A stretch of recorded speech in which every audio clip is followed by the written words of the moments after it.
Hello and welcome to Crucible of Words for more dedicated legacy action. Today things are getting exciting. We had the first of the Eternal Weekend tournaments happen. This was in Asia, and this is the winning deck list by Shigeki Takano.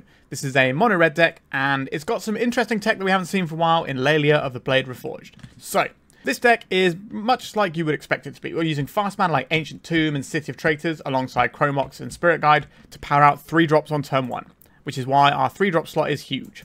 So we've got Blood Moons, which is just one of the best cards for locking out a lot of decks right now. On turn 1, you can just stop people from being able to play because they don't get a chance to fetch their basic or whatever. Then we have Broadside Bombardiers, just a great board control tool that allows us to leverage like additional Chrome Moxes into being damage, and it's just an excellent card. Further Mirror Breaker, just incredibly high rate, gets a nice creature out, starts generating us resources so we can play more things. It has some really nice synergy with a lot of our creatures in terms of copying them. Then we have Laelia the Blade Reforged. So this is a 3-mana 2/2 haste. When it attacks, exile top card of your library. You may play that card this turn. Whenever one or more cards are put into exile from your library or your graveyard, put a +1/+1 counter on it. So this just stacks up and gets pretty big, and then also gives us card advantage. So as you can see, we've got quite a lot of card advantage alongside the the Fable copying things for us. We've got the Laelia drawing us cards off the top, and we got the One Ring. So we have a lot of ability to sort of stay in the game. And then, if our opponent's playing some creatures, boy howdy, can we kill them. 4 Pyrogoyf, which is a card that I really enjoyed so far, and 4 Fury. So we are just saying we are going to blast all your creatures into the absolute sun, which is a pretty cool way to play the game. We've got 2 mountains, which is quite slim on the mountain front, but obviously we're going to be trying to stop Wastelands mattering with our Blood Moons, and then all these will be red anyway, so we won't need lots of mountains. That's the idea here. We've got a whole bunch of double-face lands. These pitch to Chrome Mox, as well as being sometimes spells you want to cast. Sundering Eruption has come up a few times when I've been playing, where you get to make your creatures unblockable and swing for a lethal attack, which is pretty cool. And this particular list has gone for 1 Sokenzan, Crucible of Defiance. So what this does is just gives you a couple of 1/1 spirits, which might throw the maths out on a race. And it's more or less free, but not 100% free. Because sometimes you will want a mountain instead of this. But we'll see how that plays out today. And that's pretty much the main deck. We've played mono-red decks on the channel before. This one looks pretty streamlined and smooth and really leaning into the 3-drop on turn 1 plan. Sideboard-wise, we have some interesting choices, I would say. The most interesting one is the Ghost Vacuum. So this exiles a card from a graveyard. Something you obviously want to be doing because there's a lot of graveyard decks, but this isn't as good as Unlicensed Hearse for doing that job. But if we get to 6 mana, we can then just put a bunch of creatures into play, and that's quite good too. The reason I think this list has gone for Ghost Vacuum is the Laelia Blade Reforged, because whenever one or more cards are put into exile from your library or your graveyard, put a counter on it. So you can just exile 1 card a turn from your own graveyard to pump your Laelia, which is kind of an interesting bit of tech. Oh, something I forgot to mention in the main deck. We have Vexing Bauble as our prison piece rather than Chalice of the Void, because Chalice of the Void isn't great right now. Chalice of the Void is best in Eldrazi decks where you are just trying to blank their removal and beat them down for like a couple of turns before they answer your Chalice. But for here, we want to stop, a bunch of free scary spells that could happen. So that's why I have the Vexing Bauble. Speaking of prison pieces, we have this Disruptor Flute as well in the sideboard. This is a pretty flexible tool. It's Pithing Needle, it's kind of Meddling Mage, it does a lot of different things, and we'll probably be boarding in a fair bit. Then we have a bunch of red blasts, because, Psychic Frog exists, and Psychic Frog can kind of blank what we're doing a lot of the time, because it's just bigger than our creatures, so it's useful to have more tools for that. We've got Dead and Gones, which can deal with little creatures, or it can bounce a Marit Lage. We've got Fiery Confluence to blow up some artifacts, to sweep some stuff, to dome our opponent, lots of tools. And just a handy singleton Lightning Bolt, in case we need more removal for low-to-the-ground creature decks. Alright, that's pretty much the deck that Shigeki Takano took to win the Eternal Weekend Asia, which is obviously an impressive feat. It's one of the biggest legacy tournaments of the year. So congratulations to them, and let's see how we get on with this list. Remember to like and subscribe. If you want to see my videos early, you become a YouTube member for just £1 a month and get access to my videos ahead of time, if that interests you. Alright, let's jam. Alright, we found our way to round 1. Our opening hand has no mana in, apart from this Chrome Mox, so I think we're going to mulligan this one. What about this one? We can make a turn 1 Laelia and try and jam with that. Gives us cold to a bunch of stuff, but the Laelia can do some work here. Alright, I'm going to keep this one. Laelia specifically says play, which means you can put lands off the top. It's not cast. Devourer of Destiny. So Wastelands are a thing we might have to worry about. So let's do the thing, make the guy get some attacking. Or make the lady, the Stone Lady, Right, we can't cast this turn, but next turn if we find a land, we can. Okay, opponent, let's see how broken your Eldrazi hand is. So we have a massive trump card in this matchup in the form of Blood Moon. So I'm okay in our sideboard games to know that we have something that's good. Eldrazi being good is one of the reasons why mono red is actually quite good right now, because you have this card that just completely wrecks what they're doing. And, you know, you're still clocking at a decent rate as well. It doesn't hurt being a proactive deck either that's trying to ramp some big scary things into play. If we can find the land, this Pyrogoyf is going to be good. Will our opponent attack our mana base? Lotus Petal, Eye of Ugin. Sure. We could see... I don't know. Okay, Chalice for 0. That's fine. And nothing else. So they can't play a Fleshraker off this because they don't have actual factual colourless mana. Ah, look at that. Typical. Okay, let's attack and see if we can get ourselves a land off the top. A Blood Moon. Should we have the mana to cast that one? We'll play this Vexing Bauble. We can use this as a redraw later on. So we have a creature that is growing, and next turn it will be able to tussle with most of the Eldrazi in our opponent's deck. But we are on this ticking time bomb of Devourer of Destiny, which will eventually mess with us. Alright, our opponent's played a Yavimaya, which means, yeah, they're probably getting a Wasteland here, because they've seen we've been missing land drops. They could get some more mana just to put this Devourer of Destiny into play, but depends what they have in hand. Okay, so they got an Eldrazi Temple, which means they're going for removing our creature and then they're going to start attacking our lands. Oh, but they've got another follow-up creature right now as well. Could be in a spot of bother here. But we did keep a hand that maybe we should have gone to 5 instead. Okay, we're getting our creature killed, so they're just removing that as well now. Okay, I think we have probably played about all the magic we're going to in this particular game. At least their Devourer of Destiny is not going to kill our Laelia anymore. Okay, we will draw from the Vexing Bauble and see if anything... I don't think we're winning this one anymore. Okay, so maybe we should have mulliganed a little bit deeper there. We're a little bit all on the one card, but I'm pretty happy with how this matchup looks in general. Okay, so what do we actually want here? We have some removal spells. We have the Fiery Confluence, which can be a removal spell, can also blow up some problematic permanents our opponent has. But what do we actually want here? I think the Vexing Bauble is something we do not require. So we get to play some more spells in that slot. We could do something like Disruptor Flute to shut down some of the scarier plays that we're worried about. But I think just having some removal spells for their scarier plays and then a little bit to dome them on the top is fine. Yeah, I think this looks pretty comfortable to me. We've just got some extra removal spells. Now, Dead and Gone doesn't hit everything, but being able to shock a Glaring Fleshraker before it starts popping off is definitely something I'm interested in. Okay, I think I'm happy with that. Now, our opponent does have Lotus Petals and stuff, but that's not really what this is about. Okay, I think we keep this one. We have Laelia, but this time we have a lot more permanent mana. We have to make a decision if we're making a turn 1 play here or not. If we're making a turn 1 play, we'd probably give up the Fury, which is obviously one of our stronger cards in a creature-based matchup. So we could play this slightly slower, just play out the Shatterskull Smashing. If our opponent doesn't do anything, then that's alright. And then when are we going to be using this Chrome Mox is the question. I think I would like to have access to this Fury this game, so I'm going to play this, and I'm not going to pay anything for it. I don't want to play out the Chrome Mox now because I don't want to give up the Fury or the Laelia right now. I'd rather give up like another land or something like that. And this way we can get to 4 mana without having to worry about losing our City of Traitors to its trigger. I don't really want to see a Wasteland here. Hit the Herald's the End, Maze of Ith, Kozilek's Command. Okay, they just exiled all of those, apparently. Curious. Cavern of Souls on Eldrazi. That's not really going to impact us and the way our deck functions. It does help them have coloured mana, though. Okay.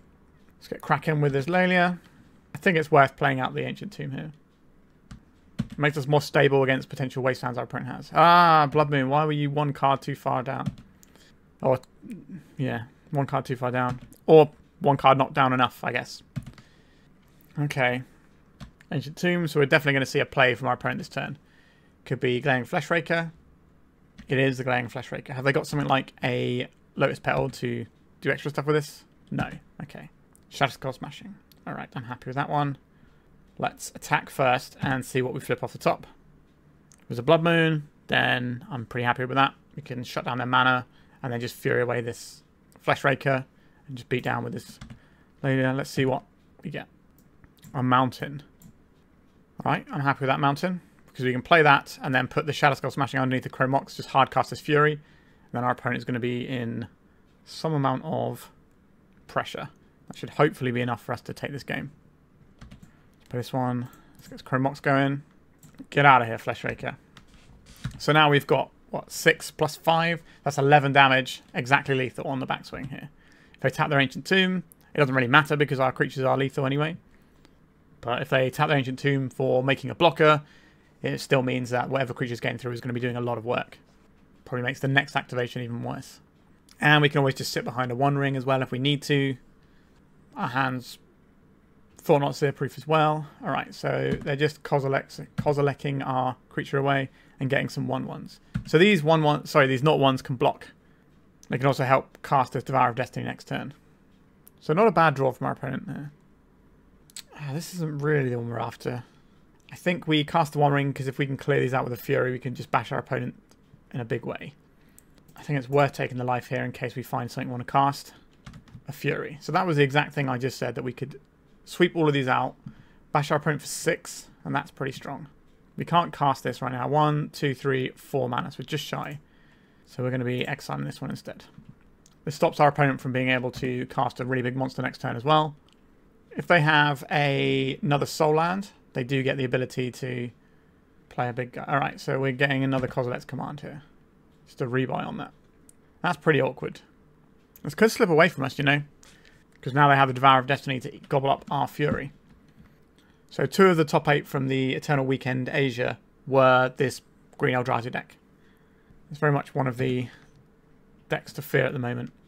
We're still attacking here. Do I want to play my City of Traitors? I think we probably do. I'm not sure we're going to have enough time to do Fable looting, and we got the One Ring ticking up anyway. So this turn they can Devourer of Destiny, take out our Fury.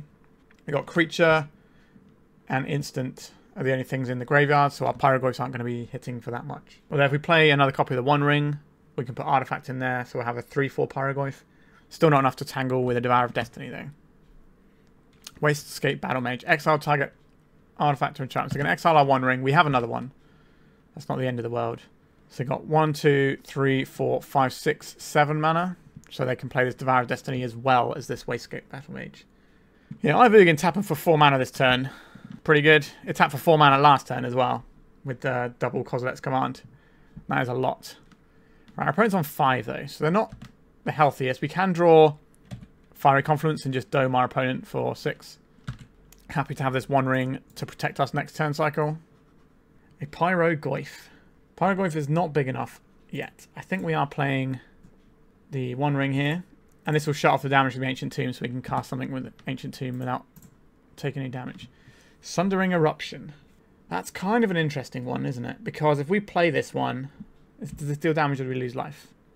Pay 3 life. Okay, so I was thinking, if we have this, we can use this to get through our opponent's blockers next turn, but we need to have something to actually get through the blockers in the first place. I think we are playing this, and we are playing the 3 life. I'll give up that. I think we are just doming our opponent, because then if we draw another one, we're pretty good. We put a land in the graveyard as well, so we've got a 4/5. The fact they exiled our artifact instead of destroying it is a little bit awkward, but we've got 3 Pyrogoyfs, 3 Sundering Eruptions, 1 Fiery Confluence, 1 Lightning Bolt.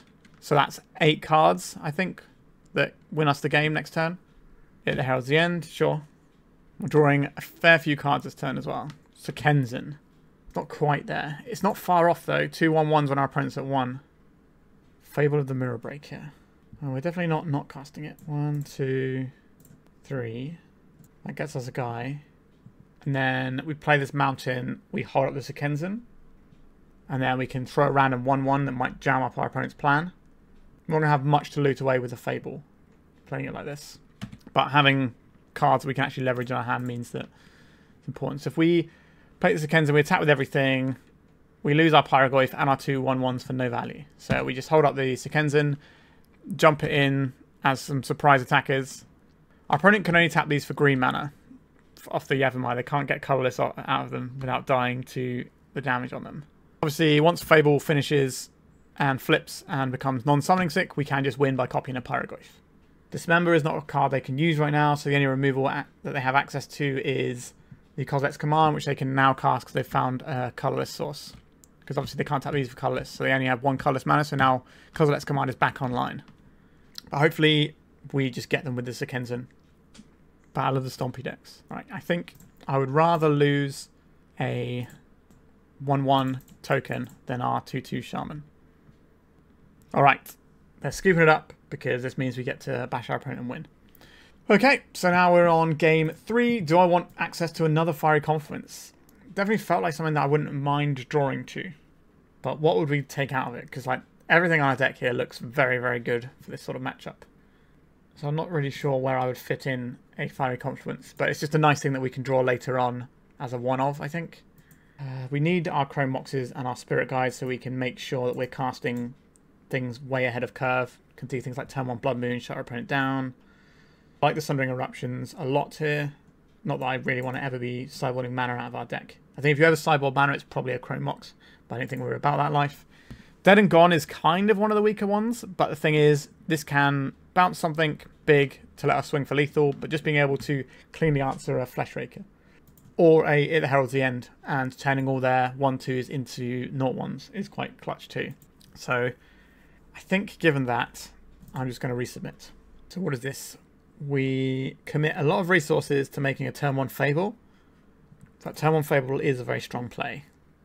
And then turn 2, we can make a Bombardiers. We could do that, or we could dig for the Blood Moon. Now, the Fable of the Mirror Breaker will dig for Blood Moon on turn 2 anyway. So I think I will keep this one. We have some removal in the Pyrogoyf. We can play board control with the Bombardiers. Like Bombardiers plus Fable of the Mirror Breaker is a lot of stuff to throw. And there's a whole bunch of cards that we can draw that just absolutely take this hand up a notch. Would I rather have that? I think I would rather have Fable. I would have rather have had a Soul Land to start this game with, but turn 1 Fable is pretty strong. So we get 1 mana from this. We have 1 mana from this. So we can make a 3-drop next turn. If they have something like a Dismember and fire it on our Goblin Shaman token here, then that's not something we get to do anymore. Then it means that if we do find a Soul Land or something, then our Laelia, the Blade Reforged, can do a lot more work. We're also going to be putting some cards into our graveyard with a Fable, so we're more likely to get a Pyrogoyf being big enough to kill something. Alternatively, we can just throw the Pyrogoyf away for something better. Okay, they're gone for the Dismember. I think if we did Soul Land plus Simian Spirit Guide, they may not have made that play. Oh, Eye of Ugin. That's not what we want to see. We're going to see a Thought-Knot Seer. We are. Yikes. At least their Eye of Ugin's only tapping for 2 mana this turn. Managed to tap it for 4 mana twice in a previous game. I think when people talk about Eldrazi and what might need to get banned, I think this is kind of what I look towards. Like when this taps for 2 mana, it's pretty good. When it taps for 4 mana, it's bananas. When it taps for 6 mana, it's one of the most broken things you can do. Okay, come on, deck. Okay, so we've got a land here. So yes, we're going to get rid of some cards. What do I want to get rid of here? I think it's the Pyrogoyf. We need to get rid of 2 because we're looking for mana. I think I would rather have a Broadside Bombardiers here than the Laelia. I think they both go. Okay. So we can play a Broadside Bombardiers and swing with it. That seems fine. If we want to, we can kill this Thought-Knot Seer and draw a card. It will cost us... No, we can't actually... it has to be creature or artifact, right? Creature or artifact. Yes, we can't actually do that yet. But next turn, when this turns into a creature, we can throw that at the Thought-Knot Seer. If we think that's better than having a 2/2 that lets us copy stuff. Which it might be, it might not be, we'll find out. At least we've blanked our opponent's future Thought-Knot Seers by not having any cards left. You have a Maya. That means this Eye is tapping for 3 mana. Pretty scary. Right, just getting jabbed for 4. You got follow-up? I'd be surprised if they didn't. It's going to be a Same Micro Spawn.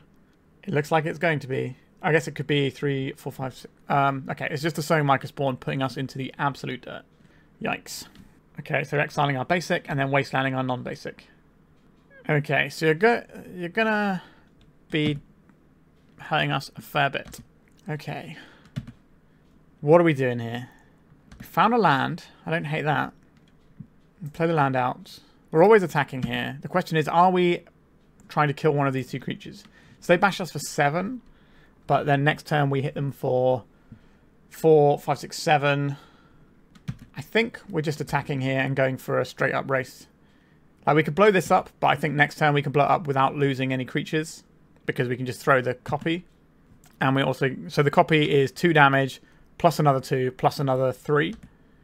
So we have lethal next turn because we copy this, we attack with both, then we fling this for 5, then we fling the other one for 5. That's 10, and then one of our creatures makes a connection, and that's enough. So our opponent has to have... What do they need to have here? I don't know. I don't want to call it because they'll have it, because that's how this game works sometimes. But a removal spell on either of these is obviously very good. But Once Upon a Time cannot find a removal spell on this little mana because they can't cast the big Devourer guy with only the Eldrazi Temple and Ivugan up. So Microspawn. Okay. Cavern of Souls. 1, 2, 3, 4, 5. So they can cast a So Microspawn. This doesn't win them the game though.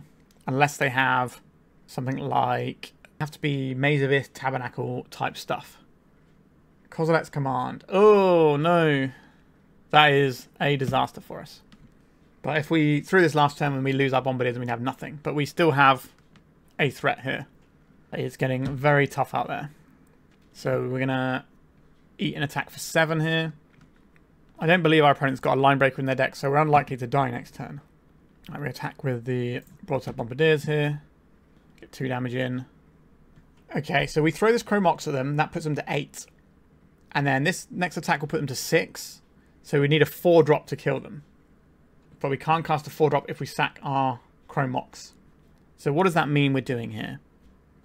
If we draw a Laelia, we attack for 2 plus another 3. That's 5.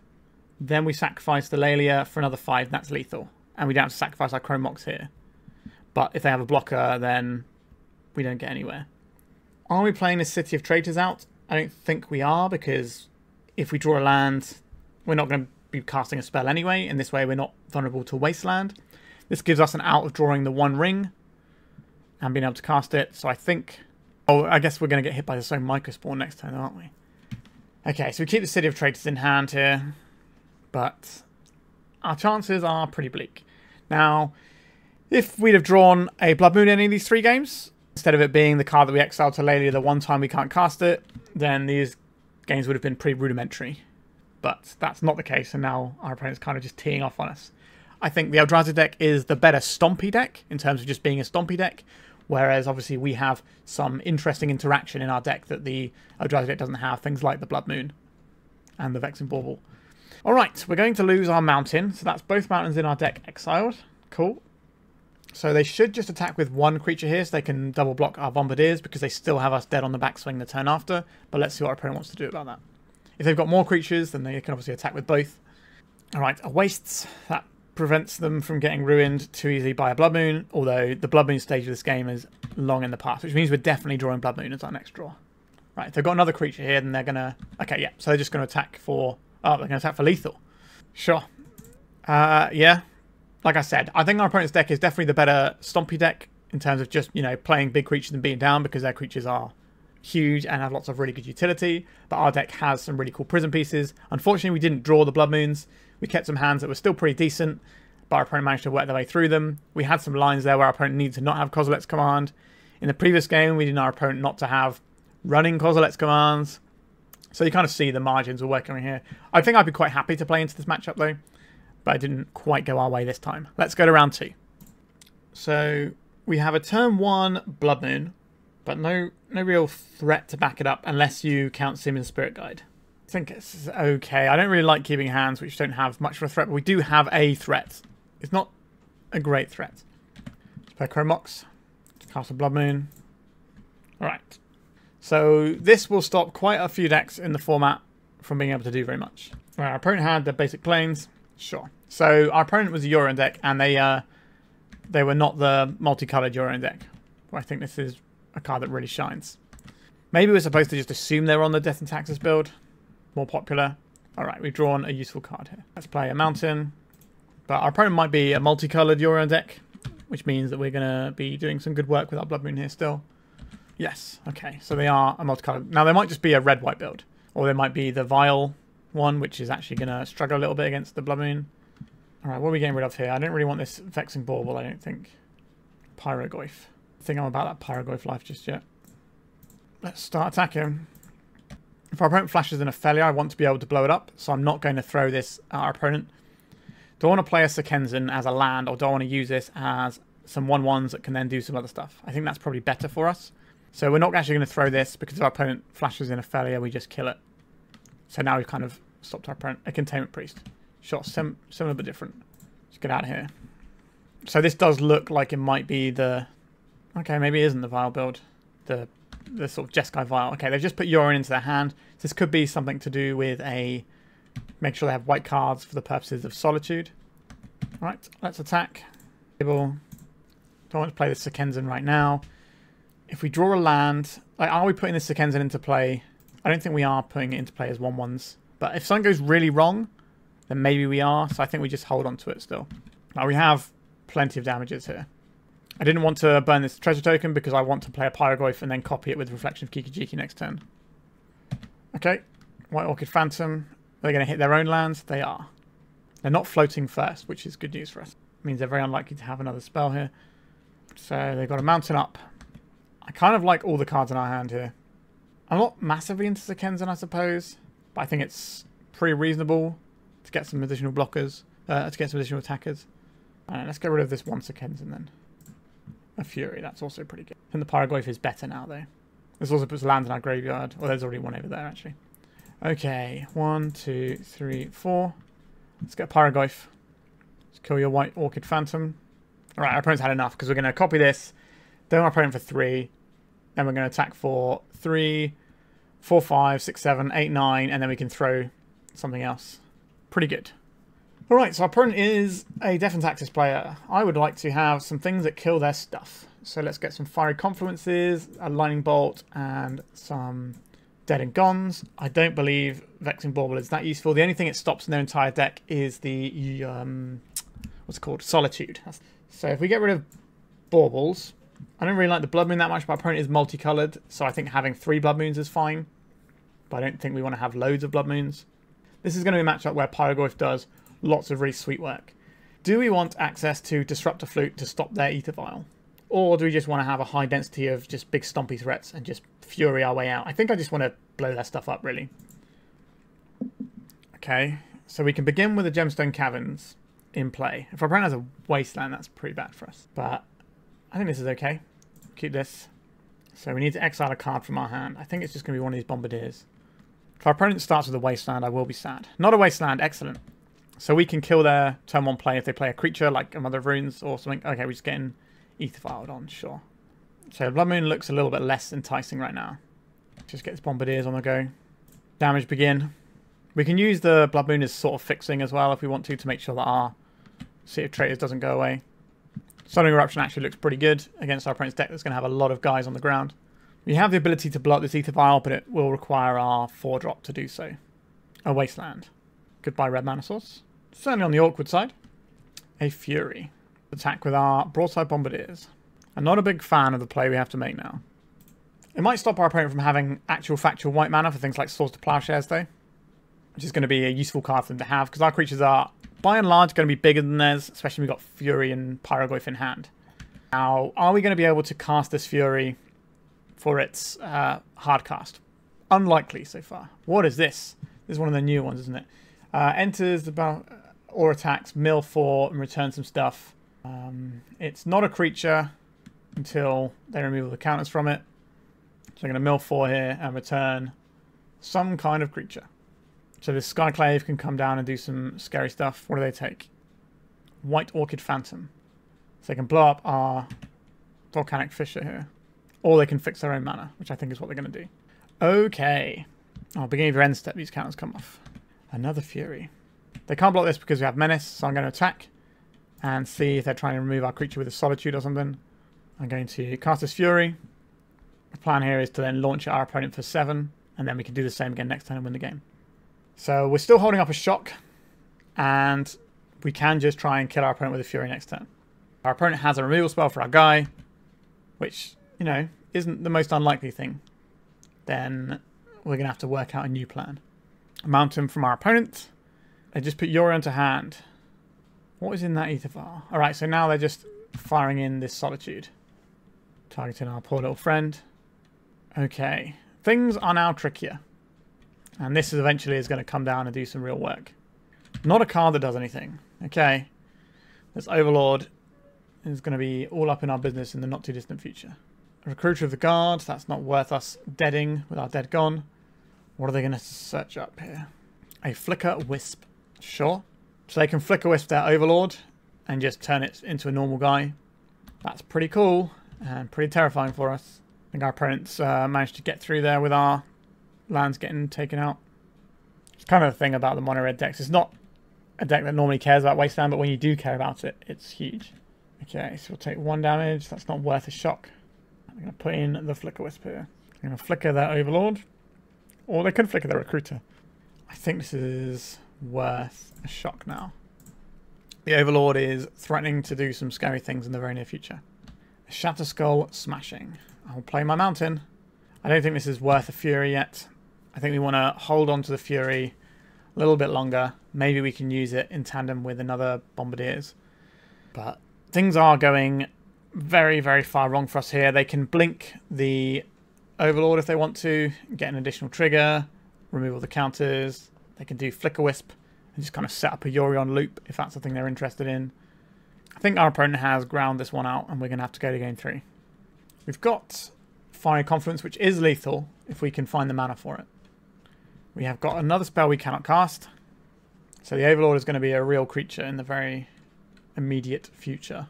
They're going to have a Vial probably on 4 and on 2, and like just 3 and 2. Okay. So not trying to tick up to do Yorion things with the Vial just yet. They probably just want to keep this one on 3 at all times, which means they've got some important 3-drop they want to leverage. Right, the Overlord of Baelmerk is in. How do I feel about the Overlord of Baelmerk? Pretty bad. So we take 8 this turn, and then we die the next turn. So how do we actually win this one? Good question. I think the answer is we don't, right? We could have Fury to buy 1 more turn, but I don't know how we win without this Fury. Right, they got a Felia, which can then start blinking the Flicker Wisp. This Overlord looks pretty sweet in the deck. Nice to get to see that. Alright, we're just going to draw 3 drops. Alright, let's go to game 3. We're on the play this time, which certainly helps. Do I want any of these things? Maybe I want the Disruptor Flutes for the Vials. Is that better than having the Blood Moon when we know our opponent is 2 colours and we're on the play? I don't know if it is, to be honest. One ring will just snowball out of control and win the game. Pyrogoyf, excellent. Fury, excellent. Removal spells, excellent. It's basically, do I think these Blood Moons are good or not? I think on the play they are pretty useful. I think we're just going to resubmit like this, because the Blood Moon might be able to shut off our opponent's spells in quite a big way here. I wouldn't fault someone for playing the Flute. Alright, so what do we have here? Nothing. Let's mulligan. What do we have here? Turn 1 Lightning Bolt into turn 2 Fable. We're pretty vulnerable to Wasteland, but this hand is objectively pretty strong. Do I want to keep a Fiery Confluence to sweep some stuff away? Do I want to keep the One Ring? Do I want to keep Pyrogoyf? I think we're definitely keeping Fable, the Lightning Bolt, and the lands. Are we keeping the Pyrogoyf? Which 4-drop do we throw back? We obviously don't have that many. I guess I can say we don't have that many ways of getting to 4 mana, but that's not strictly speaking true if our Fable and Mirror Breaker lives. I think it's just the Confluence here. Alright, opponent, I hope that you do not wreck my day with a Wasteland. If we get Wastelanded here, we'll see how this is strictly worse than a Mountain. It's not strictly worse, obviously, but how I think most of the time I would rather have Mountain. Obviously, we have Laelia, so this is more likely to actually be a thing that we pay some mana on and chuck into play. An Ether Vial. Yep, that's a good one. Alright, if we can just play running Fables, that is a lot of value for our opponent to try and overcome. So we can Fable into Fable. We could Pyrogoyf next turn if that's the thing we need to do. There is a plane, so opponent has some pretty good mana over there. I don't really want to do this into a Bowmasters, but our opponent hasn't played a Bowmasters. They have to do it in response to this. So we can say yes and bin off some stuff. What do I want to bin off here? Kind of tempted to bin off the One Ring. Is that crazy people talk? Get rid of the Chrome Mox, although the Chrome Mox is actively pretty good for us. How big is Pyrogoyf? Not very big. So we can play the Chrome Mox and just get the One Ring ticking. That feels very strong here. Which means maybe we're getting rid of the Pyrogoyf or the Fable. I guess the Fable's kind of doing a similar thing to the One Ring.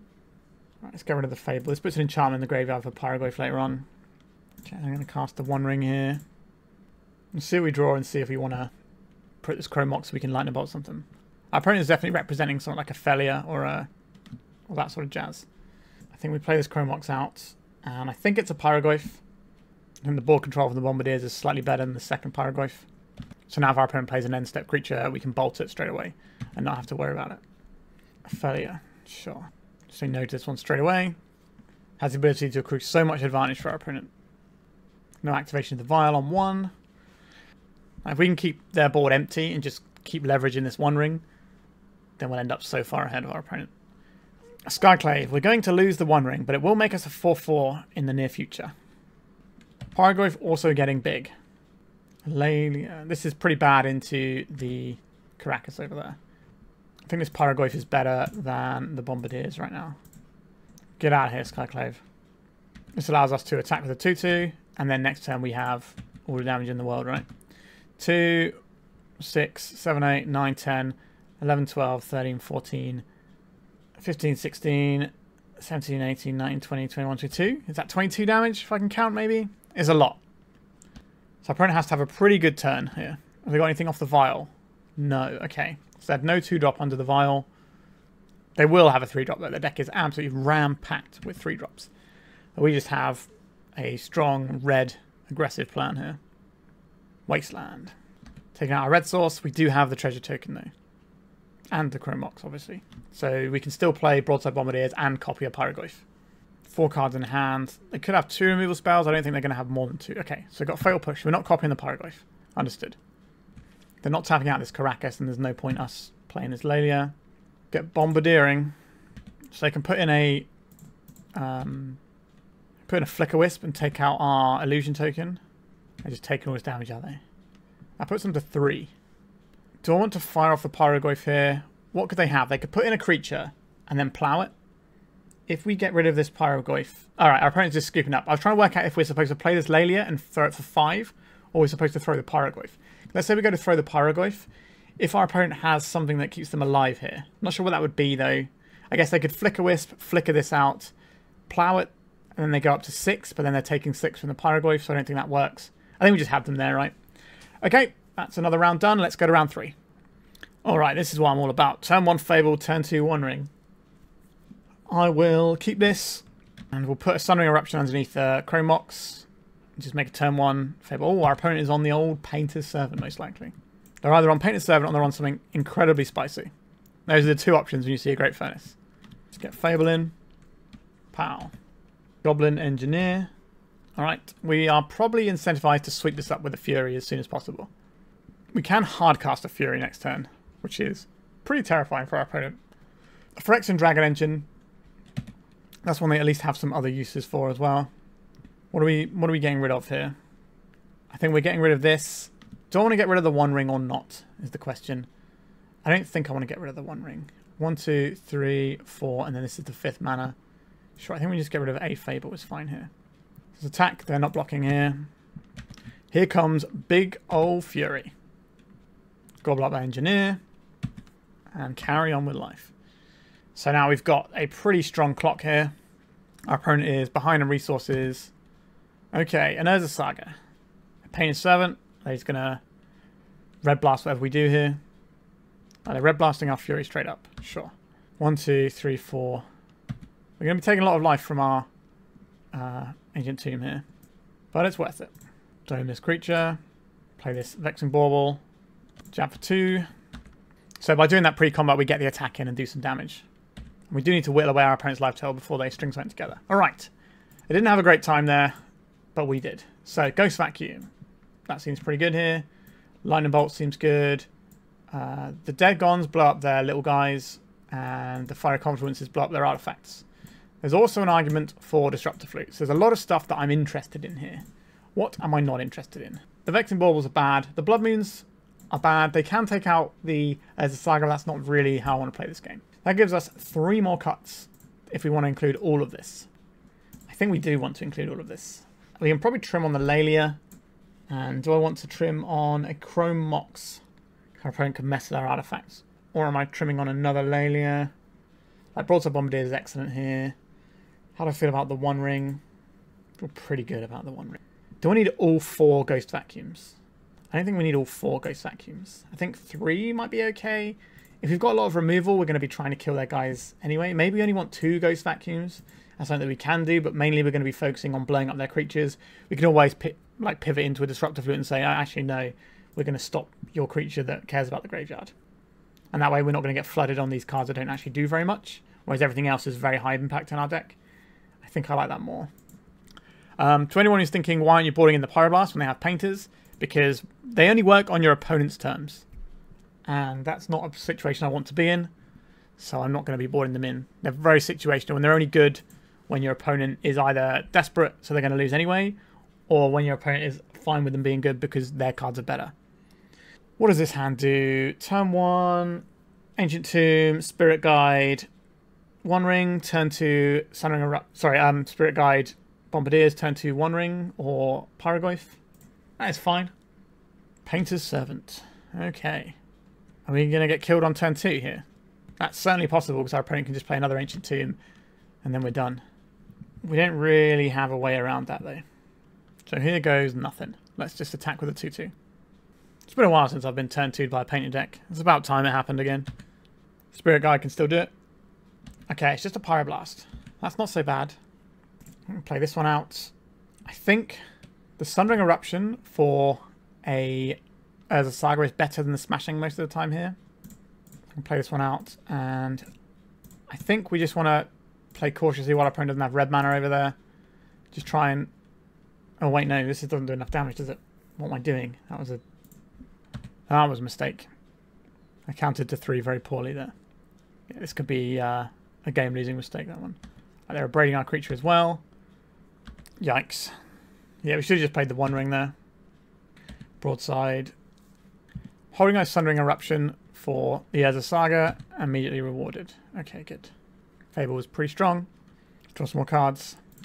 A Fury, you say. How much mana do we have? 1, 2, 3, 4, 5 mana. 6 if we use this. But I wanted to use this to blow up the Urza Saga. Now we don't really get to do that. Alternatively, we could 1, 2, 3, 4, 5 just cast a Fury here. Just take out the Painter's Servant. Or we could Bombardiers, play the Fury, blow this up, dome our opponent for 7, and then have lethal the following turn. That seems pretty good too. We can avoid taking damage, or we can hold up Dead Gone. Alright, I think we're taking the damage here. Actually, if we play this and this, we can play out 2 Broadside. We can play out the other Broadside Bombardiers. We can attack. No, that doesn't work, does it? Because we didn't get the chance to fling the Fury at the right time. So I think we are casting Dead on this, so our opponent can't block. We attack here, 2 damage in. And we pitch Spirit Guide, dome this, and then we'll sacrifice our opponent to very little life total. If we get to attack next turn with this One Ring, we win the game. Is there a reason to play this tapped or untapped? There's no reason to play it untapped. Is there a reason to play it tapped? It means we have more mana for next turn. We're not taking 3 life. We don't really care about blocking too much. I think we are just playing this tapped. Because this is going to kill our opponent. We're going to kill our opponent before the Urza Saga comes off. Maybe we weren't supposed to hold that and we should have played it earlier. We could have had 1 more mana for this turn. But we did draw very good cards off our One Ring that meant that we didn't need to do that. But I think given the information we had at the time, playing around the Urza Saga made sense. Another Urza Saga. 1 card left in our opponent's hand. Alright, we're going to see what that card is. It's a Fury. So our opponent is dead because we play as Bombardiers, fling the One Ring in combat, and our opponent dies. Nice. Just doing classic mono red stompy good stuff. So yeah. Wowzers trousers. We could just cast a Pyrogoyf to win. Who doesn't love seeing Pyrogoyf hit play? Just golem up with a Pyrogoyf. We still have the mana to play this Bombardier, just something happened, but our opponent has no cards in hand, so there's nothing that can happen there. Alright, we got the match in the Battle of the Red Decks. Let's go to round 4. Okay, this opener does not really have the mana we want, so we're going to mulligan. And it doesn't function without some kind of fast mana. Turn 1 Blood Moon. Alright, we'll take this one. What are we getting rid of here? Probably an excess Blood Moon. We can make decisions about what we're putting under the Mox. Scalding Tarn. At times get blue-black reanimated. Tamiyo. Yeah, good card is good. Let's play a City of Traitors. Let's play a Chrome Mox. Which of these cards am I most interested in getting rid of? Probably the 4-drop here. And we just try and get the Blood Moon in. Alright, so we might be able to shut our opponent off of mana. And then we can start doing mono red stuff. Nice Wasteland opponent. Sometimes it feels like I'm just playing the Blood Moon so I don't get hit by Wastelands. A Vexing Bauble, you say? We don't have to worry about days, it's just Force of Will. If they had a Force of Will, they'd probably Force of Will this Blood Moon. So I think we're just playing our creature here. Oh wait, no, we can't play our creature, can we? Because we don't have double mana anymore off of our City of Traitors. I see. I'll be honest, I think we need to draw from this. Am I using a Fury to kill this? To stop our opponent drawing additional cards? Is the Fury getting any better? Probably not. Our opponent can't brainstorm because they have no blue mana. Just get rid of this Tamiyo, leave our opponent with nothing but mountains. And if we draw any mana source, we can just do Laelia and then hopefully draw some cards. This game is quite finely poised right now. Obviously, you know, our opponent has the ability to draw a blue source or like a Cycler and get out of here. Sundering Eruption. I will play this mountain. I will play this Laelia. Let's get to beating. Sundering Eruption that we can't do anything with. But our creature is scaling up. Draw another land, we can play the One Ring, and our opponent, if they can't counterspell the One Ring, will probably just scoop it up in short order. Let's see what we draw with the Laelia first. Get that sweet Laelia card advantage here. Chrome Mox. I don't want that, but I will play it because it's something that we can throw to Broadside Bombardiers down the line. So we just say no to the imprint. Play out another mountain. Get the One Ring going. Start drawing some cards. A City of Traitors. It's a mountain. Alright, our opponents had enough, and I don't blame them. So they showed us a Tamiyo, which means they're probably on like a mid-range build rather than a full-on reanimate build, so I don't think we want these vacuums. What we do want is Red Blasts are pretty good here. Do we want Dead Gone and Lightning Bolts? Because Lightning Bolt matches up well into sometimes their Necrogoyf, and it also matches up quite well into the Tamiyo, and can go to their face if we get in that sort of situation. However, the Dead Gone can bounce the Psychic Frog if that's causing us problems, but we're boarding in a load of Pyroblast, right? That should be what we're all about. So I like the Blood Moons here. I like the Vexing Bauble. This is kind of the matchup for them, really, because our opponent's going to be having Dazes and Force of Wills. So what comes out? That's the tricky part to include these Pyroblasts. How good is the Fury versus our opponent's creatures? 4 damage against a Frog? Not great, to be honest with you. Maybe it's the Furies that just come out for Pyroblasts. It's either that or some out of the One Ring, because the One Ring is a 4-drop against a Daze deck, which might be a bit of a big ask. But the One Ring is just so powerful that we can just beat whatever our opponent's doing by not playing the same sort of fair game that they're playing.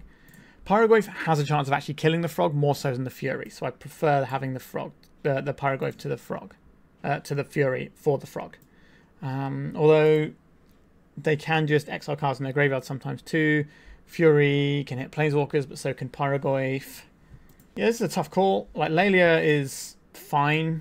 Don't think we touch our 3-drops. We need to keep efficient and just keep applying pressure. Maybe we'll split the difference and take 2 One Rings, 1 Pyrogoyf, 1 Fury. See how that feels. Or should we keep 3 One Rings and get rid of another Fury? I like copying the Pyrogoyf a lot more than I like copying the Fury. Okay, we'll try this. Like, if we're boarding in, if we're keeping the Vexing Baubles as a thing, we're less likely to pitch cast our Furies anyway. So having less of them makes sense on that front too. So we start off with this in play. We have a 3-drop on turn 1 as long as our opponent doesn't get us with a Wasteland. I guess then we get rid of the Fury here. If our opponent just plays a turn 1 Wasteland, I'm not going to be happy. It's an island. Is it Tamiyo or a Ponder? A Pyroblast. I will play this and play a... Nope, I will play a Vexing Bauble here. Shut down our opponent's ability to Frog. If they didn't play a basic land here, I probably would play the Blood Moon.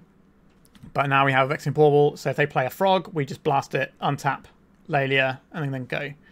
So the scariest thing our opponent can do is play a Frog. And look, they've got a Cycler as well, so they're playing on basics just fine. No Frog. A land would be nice. A Simian Spirit Guide. It's kind of like a land. They're going to hard cast a Daze here, and we'll pay with the Spirit Guide. They could crack this Fatal Push. A Brainstorm. Do I want to blast? I don't think I do. I think we're going to save the blast for a Frog because the Frog is just so dangerous because it outscales all of our creatures quite easily. Alright, feels like we're about to get fatal pushed. There it is. Okay. So we don't need to burn the Simian Spirit Guide to Pyroblast a Frog because we can do that in our turn. Good old Psychic Frog. Still a card that we have to play against. City of Traitors. This is not a particularly good Blood Moon. It stops our opponent having access to blue-blue if they have anything like a Murktide Regent in their deck. Okay, it does prevent Wastelands from ruining our day, though. A Brazen Borrower. This is just a tempo play. Do I care about this? This is like, if we Pyroblast this and they just Frog, we're going to feel terrible. So I think we have to let that go. We also know they've got a basic Swamp in hand. They haven't deployed yet. There's the Swamp. Just play that Frog. No Frog. They're just going to play this Borrower as a win condition. Maybe they will. A Chrome Mox that we can't cast under our own spell. I think we can afford to take a little bit of damage from this Borrower. But I guess if they had a Frog, they would have deployed it. So maybe we're supposed to just answer this Borrower now and save ourselves the hassle. A Flute. Is this going to name Pyroblast? Because we're quite clearly holding a Pyroblast up, so I wouldn't be surprised if our opponent has it. The One Ring. Okay, that's understandable. They're not putting the Borrower into play, so our opponent isn't trying to get this game over and done with. But trying to play like a long game with lots of back and forth. That's a horrible thing to have to see from our opponent there. Because they're going to take our Pyroblast. Uh-oh, SpaghettiOs. What can they be playing for blue, red, red? Abhorrent Oculus. Alright, this is a new one. If you haven't seen this one yet, I think we played it once on the channel. It's a 3-mana 5/5, but you have to exile 6 cards as an additional cost. Beginning of each opponent's upkeep, Manifest Dread. And that's going to win the game very, very quickly here. I think that's going to best most of the stuff we're doing. Like another Chrome Mox. Alright, I think we're in Desperation Town right now. Land. So this is going to be 4. So how have we got? Instant, sorcery, creature, artifact. So our Pyrogoyf can't even kill this. Do I think we can beat what's happening here? I think we can. Let's just go to the next game. Okay, so on the play, the Blood Moons are sounding a lot scarier for our opponents. I like how we're set up here. Do I want Dedegons now that we've seen the Oculus? Because that's obviously a thing that they're going to struggle. Maybe I think they're better than the Furies. Try this. Turn 1 Blood Moon might just be a free win. And we have threats to back it up with. They've mulliganed to 5, so even if they do Force of Will, they're going to be down to 3 card starting hand. Alternatively here, we play the Fable and Mirror Breaker first and just accelerate out that way because we're not going to have any mana and that will give our opponent a chance to catch up. So I think we're actually going to go front foot forward here and go for this Fable. I think that's the highest value play. Like, yeah, maybe we cut our opponent off playing lands altogether, but they mulliganed aggressively. What would you be looking for in a mulligan like that? Something to make sure you don't lose to Blood Moon. We'll get rid of these 2 for now. Or are we just going to outvalue our opponent here? Do we need to do Blood Moon stuff? So if our opponent's got a Cycler, like if they got a Troll and an Island here, then playing out this Blood Moon does nothing. I think I'd rather have the Blood Moon as some mana here. And we're just going to go big red stompy on them. Okay, so we've tapped this for 2. Play this Vexing Bauble. Got any free spells over their opponent? Hydroblast? Hydroblast plays here. They have to get basic islands, surely. It is the Hydroblast, sure. We have their next creature answered. Or their first creature answered. If it's a Frog, they'll have, what, 3 cards in hand. So Pyrogoyf can clean that up. Might cost us our Vexing Bauble to do so. Right, a Brainstorm, we don't have to worry about that now. What are we going to see here? They're fetching a blue source. It's also a black source. They could be fatal pushing. They're going to consign to memory the flip of our Saga. A little bit rude, but it is what it is. This feels like they're just filling up their graveyard for a Oculus. But next turn we can... So we've got Enchantment, Instant, and... Yeah, we've just got Enchantment and Instant actually, haven't we? But our opponent's not playing the Oculus now because they are casting upon us. They're not going to have 3 mana for the Oculus. So we need to have fetch land into Oculus. So we don't have to worry about that. So we can dome our opponent for 3. Then we can attack for 4. So that's 7. And then we can throw that 6 damage, which is 13. So we have lethal next turn if nothing particularly changes with the board state. We've got 2 mana up there. So we can certainly see some scary stuff. A Pyrogoyf, you say? Don't mind if I do. Which is now 4 as well. So if they have removal, they probably want to do it pre-combat so they can hit our Broadside Bombardiers. They have a Bowmasters. They can do some annoying work here. They're going to Petty Theft our little friend. So we're going to attack for 2. We'll play the guy that doesn't have haste. Just dome our opponent for 4.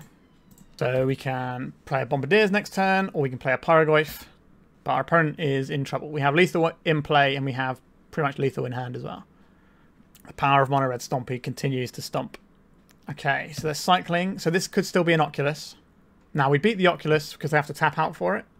And the Broadside Bombardiers can just throw the Pyrogoyf for lethal. Alright, so they got an Undercity Sewers. Put a Psychic Frog away. Yeah, our opponent not having a Psychic Frog there is pretty good. Okay, so they're going to see our hand, realise it's pretty scary stuff. So they're taking the Pyrogoyf. But now they're on 4 and they die to our stuff. Alright, another match in the books and we're doing pretty well so far. We are at 3-1 so far, so the last round could put us to the 4-1 record. Let's see if we can do exactly that. Okay, we're on the play. What does our turn 1 hand do? Turn 1, the One Ring. That is a pretty good turn 1 play. It requires a decent investment of resources. Okay, Devourer of Destiny. So we're up against this nonsense again. Let's see if we can redeem ourselves after round 1. So we know this is going to resolve. Now, between the One Ring and our Ancient Tomb, we are going to be clocking ourselves a little bit here. But this should hopefully dig us towards things like Blood Moon. We've got a Fury, so we can blow up some scary creatures if they manage to play some early doors. Let's see what they want to do with their Devourer of Destiny. Doing this on the turn that you are drawing the card is really good, as well as the fact that they get to see what we're playing, so they have a better idea what they're selecting for. So this Devourer of Destiny does some pretty sweet work. They did keep a card, so they got rid of mana, basically. So that's not their choke point here. Once Upon a Time. Sure. That is so much selection. Before they've even played their first thing, they've seen an additional, like, 9 cards. Right, so they played an Eye of Ugin. Love to draw a Blood Moon. I think we're going to go aggressive and play the Laelia rather than the Fable here. This is where we flip a Blood Moon immediately. We didn't flip a Blood Moon one time. That's exciting. Ancient Tomb from our opponent. That does help us out a little bit. Flesh Raker with 1 mana floating. That's a little scary. Is this a second Flesh Raker? It is. Okay, so probably going to die here. So this is what I meant about earlier. Our opponent's tapped this Eye of Ugin for 4 mana so far. They're going to tap it for more by sacrificing the spawn to cast something else. They are. Okay, so they've tapped this for 6 mana so far. Yeah, so this is turn 2 and our opponent might just kill us this turn. So they're going to exile our One Ring, so at least it's not going to be hurting us. Oh no, they're just playing that as a guy. I see. We didn't have any green mana. I Thought Not Seer here. It's going to ping us for 2. So yeah, they're just going to straight up turn 2 us. Because their land taps for 8 mana on turn 2. I don't know how many of you played against Solarian Academy in the past. But having a land that taps for 8 mana on turn 2 might not be okay. Okay, let's go to the sideboard. Okay, removal spells, please. Fiery Confluence is fine here. Dead and Gones are fine. What did we take out last time? The Vexing Baubles, they can go. That leaves us with 1 more cut to fit all of these in, or we could do it with 1 less Fiery Confluence. I think that's what we did before. We could also trim a Laelia, but I quite like the Laelia still. Alright, we'll try again. Maybe we're going to try and aggressively fish for a Blood Moon this time. No Blood Moon. What does this do? Should we try and... Like, last time we didn't aggressively fish for a Blood Moon, so this time I think we will and see how that feels. That may or may not be right, because this hand is pretty good, right? So we can go turn 1, the One Ring, and then maybe fish for a Blood Moon that way. Ooh, I'm kind of convincing myself to... Right. Turn 1, the One Ring was not good enough to beat our opponent last time, which is pretty wild, isn't it? So we go land... Oh, it's not turn 1, the One Ring, is it? This is turn 2, the One Ring. Let's mulligan and try and fish aggressively for the Blood Moon. Okay, so we've got the Blood Moon here. This is kind of the slightly aggressive fishing. Didn't even end up being that aggressive, thankfully. So we can keep this. So we're going to go Ancient Tomb, probably Chrome Mox, Imprint Spirit Guide, play the Blood Moon. So that means we have 1, 2, a 3rd mana. So we're keeping the Sokenzan. The Sokenzan is probably just better than a Sundering Eruption here, because we need to keep a threat to follow up our Blood Moon. Alright, they got a Devourer of Destiny again. There's Chrome Mox. Imprint the guy. So let's see how the aggressively fishing for Blood Moon hand works out versus the Eldrazi. Like, I imagine it has to be pretty good. This is where our opponent flips the top and they have like a forest and then we get Micro Spawn in a few turns or something. Eldrazi repurposes. They did keep 1 of the cards. They like 1 of the cards enough to keep. That is a little bit concerning. So we just need to draw mana sources and then just jam this Pyrogoyf. But it's not very big right now. Another Blood Moon. Do we want a second Blood Moon? Is it even worth playing a second Blood Moon, or is it worth keeping this to loot with Fable or to imprint in a Chrome Mox? That sounds a much better proposition to me. The Pyrogoyf isn't a great threat just yet. Cradle from our opponent. The One Ring. Would love to be able to play this One Ring, but cannot. We are giving our opponent time to draw out here. So next turn, if they play a Forest, we probably just lose. Because they micro-spawn into the Wastes. And then what are we doing at that point? Right, they're casting their Once Upon a Time on turn 3. That can certainly dig them towards an answer for the Blood Moon. They did not manage to find an answer. A Lotus Petal. Okay, at least they're making our Pyrogoyf into a real creature now. Yep, so this Eldrazi Repurposer kind of undoes a lot of what our Blood Moon is attempting to accomplish. I don't really like the Eldrazi Repurposer, but it looks good against what we're doing here. A Broadside Bombardiers. We can't attack because their creature is bigger than ours. Not ideal. We need to find that land. Maybe we're supposed to keep a land over the Pyrogoyf. But most of the spells in our deck are 3 mana. So keeping 3 mana should have been fine most of the time. We just drew a blank 3-drop and a 4-drop. Alright, our opponent has a Lotus Petal as well. Are we just getting 1, 2, 3, 4, 5, 6? Is this a line breaker? No. They're going to Wastegate Battle Mage and get rid of our Blood Moon. This is going to enable them to have a whole bunch of mana right now. What are they going to do on this turn with 6 mana? They have a Devourer of Destiny. Hopefully they can't cast it and then we can re-Blood Moon and feel a little bit safer about things. But we still can't attack into our opponent's stompy creatures. It's troublesome. I don't know if I've played an Eldrazi build with the Repurposer on the channel yet, so I'll probably try and get that done in the next week or so. If this is a kicked micro spawn, then I think we can just pick it up. Kozilek's Command. They're making a bunch of tokens and they're also drilling down into their deck for another card. I just don't think we can beat this deck from here. Our opponent's life total is very high. We just didn't do anything. We aggressively fished for a Blood Moon. That wasn't good enough. Maybe we need to aggressively fish for a Blood Moon and a threat, but I don't know how reliably we can do that with only 4 Blood Moons in our deck. Maybe we should have kept 4 lands and not the Pyrogoyf.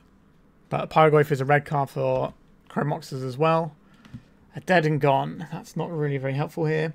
So if we play out the Blood Moon, we don't stop this Devourer of Destiny doing anything. So I think our only recourse here is... So we could dome this with a Pyrogoyf, attack for 2, maybe trade off with this, dome our opponent for 6, and then have nothing. I think we just play the One Ring, try and use this to get somewhere. Maybe this matchup isn't that good, I don't know. Just feels tough.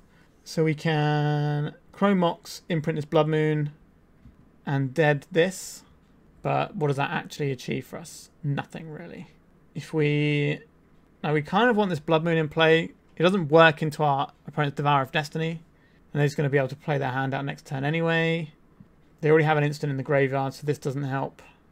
Can't really put this in the graveyard in any way, shape, or form. I think we just have to pass here. That feels horrible. Maybe they'll do something and put loads and loads of things in their graveyard. And then our Pyrogoyf can just be massive. Okay, we might just be dead here. We might be. This is where not playing the Dead and Gone can punish us. But our opponent only has 2 cards. If this is the Kozilek's Command, we just lose the game. Okay, it feels like a giant Kozilek's Command. Yeah. So this is going to dome us for 11. Yeah, so if we had played this out to hold up the Dead Gone for the Fleshraker, we don't die immediately here. We're still in a horrible position because our opponent just plays a Devourer of Destiny, eats our thing, and then we're trying to search. Oh, this won't ping us, right? Because we have the One Ring.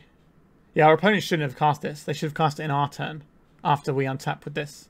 Obviously, they get to do loads of spawns and make loads of stuff, but they don't actually get to kill us here. That's why we didn't hold up the Dead Gone, because we had the protection from the One Ring. I knew there was some sense to it in my brain. Alright, One Ring. Let's draw some cards here. Blood Moon, that's not really it. If we... So we have to kill the Fleshraker. That's a given. We're probably playing out this Chrome Mox. I'm probably putting a Blood Moon underneath it. 1, 2, 3, 4, 5, 6. So we can Dead and Gone this Fleshraker. This hits for 4. And then we throw it for another 6. That's 10. That puts our opponent to 2. And then this kills them next turn. Opponent's only got 2 cards in hand. I think this is the way. There's already artifacts in the graveyard here. If we attack with this Bombardiers first, we fling the One Ring. I think that makes sense. So double block, we at least get to kill something. We get to kill 2 spawns. We even get to keep our guy here. That was unexpected. So let's hurl this one ring at our opponent. Cast this Pyrogoyf. This shuts off both their ancient tombs. Not that they have any problem with mana here. We are having to work very hard here. But we're finding a line that gives us a win next turn. Because our Bombardiers can just throw one of our Chrome Moxes. Our opponent probably plays out the Devourer here, gobbles up our Pyrogoyf, bashes for 5. If they've got the guy that gives all their 0/1s, +1/+1, then we're just dead. Cradle tapping for 11. Even better than that Ugin that tapped for 8 in 1 turn. Has our opponent got a Kozilek's Command? If so, we lose. Is this just tapping for a Devourer? Sowing Microspawn. What does this get them? Eye of Ugin allows them to find something. They take out both of our mana sources here. That's still fine because we use this. What are you getting? When I say fine, I don't mean fine. I mean we still have a chance. Okay, come on. What are you going to find? Put me out of my misery. It's the Eye of Ugin. So they have plenty of mana, so they can tutor for something else. Go on, tap that Ancient Tomb. I know you want to. So they've got 7 mana available. 8, 9, 10. If they have an Ulamog here, they can take out all of our mana. That sucks. But then they die to what we have on board. They can. So 7, 8 mana. So they cast that one for 5. They get 1 back. That's 4 mana. Okay, another Fleshraker. I don't think we're dead here. 3, 4, 5, 6, 7. I think we survive on... No, 6, 7, 8, 9. No, they have exactly lethal here, right? Good old Eye of Ugin. Once again, tapping for a lot of mana in 1 turn. Yeah, because they have enough to ping us down here. So now we're on 3 and we're easily killed. Yeah, because they double stack on these and they get the tokens. Maybe the Eldrazi deck is just too strong. I don't know. We felt like we were handling the other decks quite nicely. But the Eldrazi deck, which you think we'd be good against with our Blood Moons, just kind of buried us again and again. Now, the games were a little bit close, but they just snowballed out of control a little bit too easily. I think with the extra selection they get off of Devourer and Once Upon a Time, it means they're not actually that cold to Blood Moon as much as you would think. I think I want more Blood Moons in this deck. I don't know. Anyway, let's talk about the list. The deck felt great apart from when we were against Eldrazi, and I think that deck is probably a little too strong right now. The fact that they have a land that taps for 8 mana on turn 2 is a bit much. That is higher than any other mana source in Legacy right now. Like you think about a Gaia's Cradle, you know, you can get 2, 3 mana out of it on turn 2. 8 mana on 1 turn is a bit much on turn 2.